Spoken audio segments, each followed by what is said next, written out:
Hi guys, so Star Wars Rebels Season 4 premiere just aired. It was awesome, and I'm going to break it down for you guys. We're going to cover a couple of interesting things that happened, so spoiler warning if you haven't seen it yet and you don't want to be surprised, watch the episode first, and you can come back here and join me and we'll talk about the episode.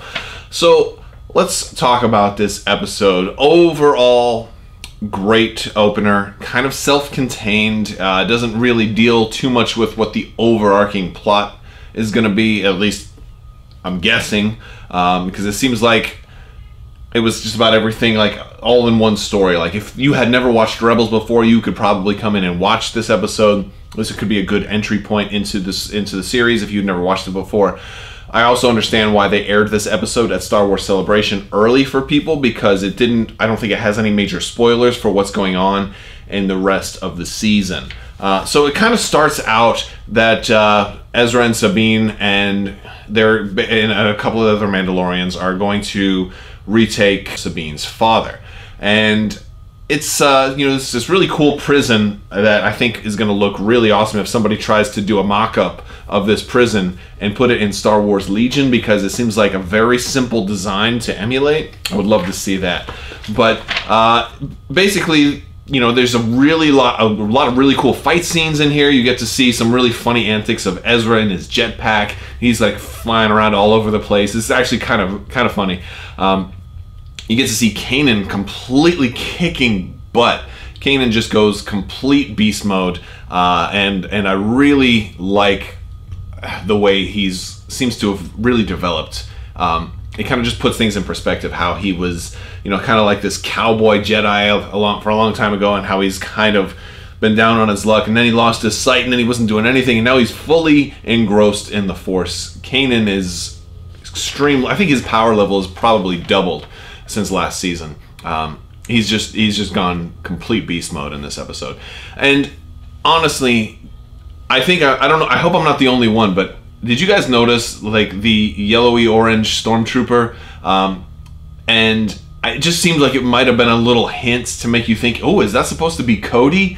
Is that Cody? And I don't think it was, but it was definitely like, it made me think of it. And I wonder if that's just a little hint, a little nod to, where a lot of us are hoping they do go this season later on. We're hoping that they bring up Cody, bring him back, because they've mentioned him enough times. I really hope they do that. So let me know in the comments below when you saw this, if you were thinking that was, a hint towards Cody or not, because I definitely did.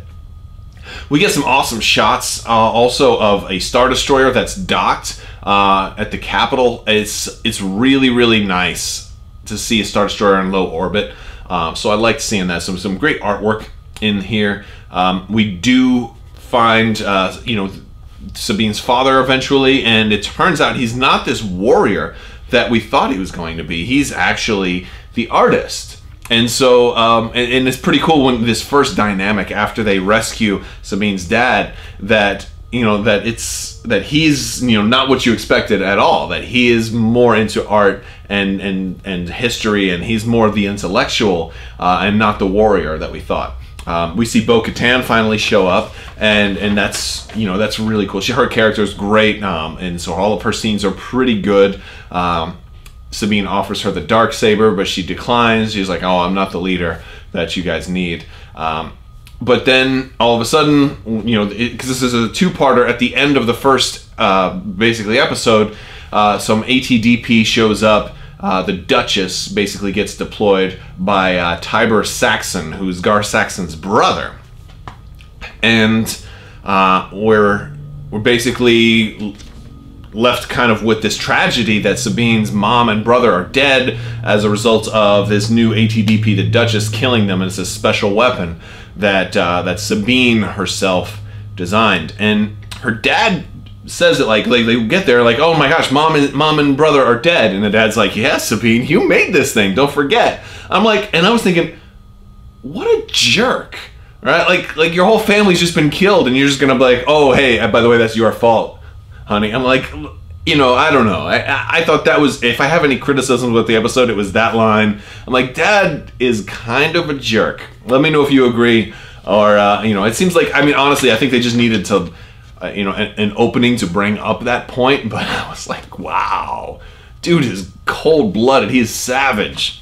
So the second half of the episode picks up. We realize that Sabine's mother and brother were not actually killed, that they had just escaped the blast range, and that this ATDP is actually really limited in the range. And basically what it is, it's a kind of a lightning arc reactor that sends out this pulse of lightning that is homing in on the ore that's in the Mandalorian's armor.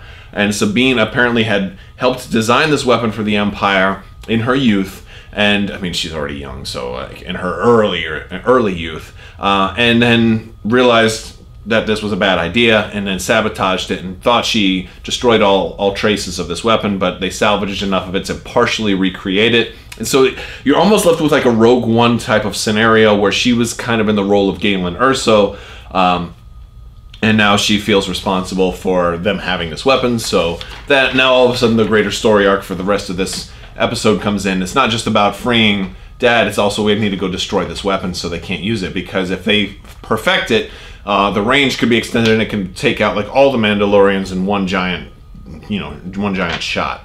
So we see a meeting with Thrawn. He kind of gives us this revelation that that this new Governor Saxon, who's the governor of Mandalore, is Gar Saxon's brother, and and this guy Tiber Saxon, I don't even think I had to look it up in the end credits what his name was, because I don't recall them saying Tiber or Tiber.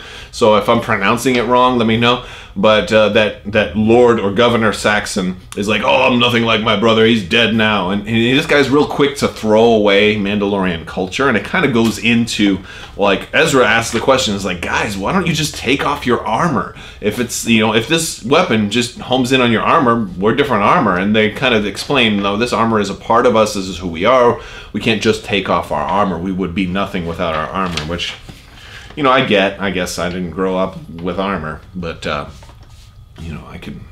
So that's kind of the deal there. So what happens next is Thrawn tells Saxon that he needs to get Sabine basically to perfect the weapon because it's not strong enough. Sabine ends up kind of getting lured into, they know what you're going to do.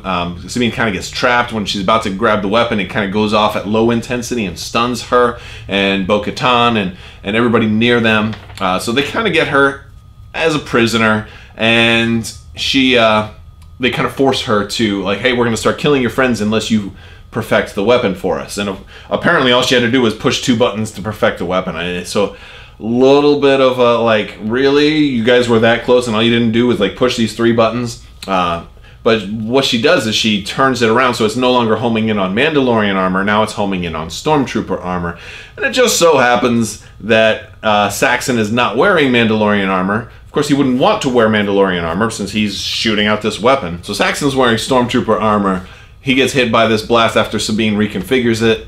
It's like on full power now. It goes and hits all the Stormtroopers. You're like, oh, she just killed all of them, but she just has it on like kind of a lower intensity to stun them all. And she's gonna kill, Tiber Saxon. And Bo-Katan's like, no, don't kill him. We're not killers. Don't be vengeance, but be honorable. Let Mandalore be reborn with honor and all this cool stuff. And it's cool. But then they leave the thing to blow up and take out the entire Star Destroyer that they're on. And it blows up and presumably kills everyone there.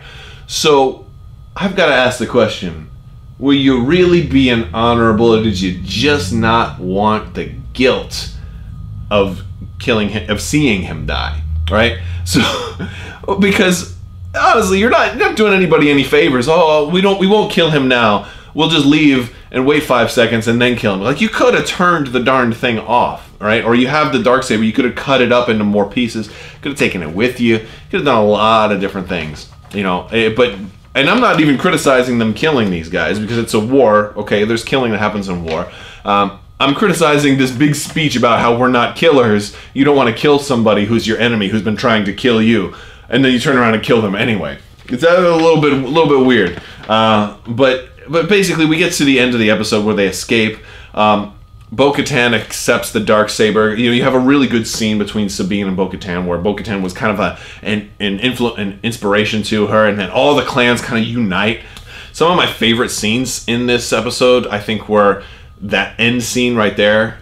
Also, during the battle to try to rescue Sabine's father, there were some TIE fighters that ended up coming in, and as they were making their escape after the ATDP attacks, there's this great scene where, you know, their weapons are down, but they all fly out. Mandalorians are weapons, and they're just flying on jetpacks, taking out TIE fighters. Like they rip open the cockpit of one, throw a thermal detonator in, and it blows up. I'm like, are we gonna see jetpack Mandalorian in X-Wing now? Is that what's gonna happen? Are we gonna see, you know? It was a little bit, it was crazy. I mean, it was cool. It was a fun episode. So, on the whole, I really liked the episode. It was a great starting point. I tend to like episodes a little more if they kind of end with like a, oh, but wait until next time because you're gonna see the new TIE nunchuck fighter, you know, and kind of gives you like a whet your appetite for next week. And this one just had a good natural stopping place, which again made it ideal for an early screening with a Star Wars Celebration, because it doesn't kind of spoil too much else. The closest they did is they did kind of have Thrawn in hologram format, so you know it kind of paints Thrawn as being maybe the big bad of this whole season, which I'm hoping is, you know, and that's fine. I just hope it doesn't mean that they have to end the season with killing Thrawn. I stand by my prediction that Thrawn is going to survive, and that's going to be the basis for future books. The next Thrawn book isn't coming out until after Rebel Season 4 is over anyway, so hopefully he'll be alive and be able to warrant future stories. And that's it, guys.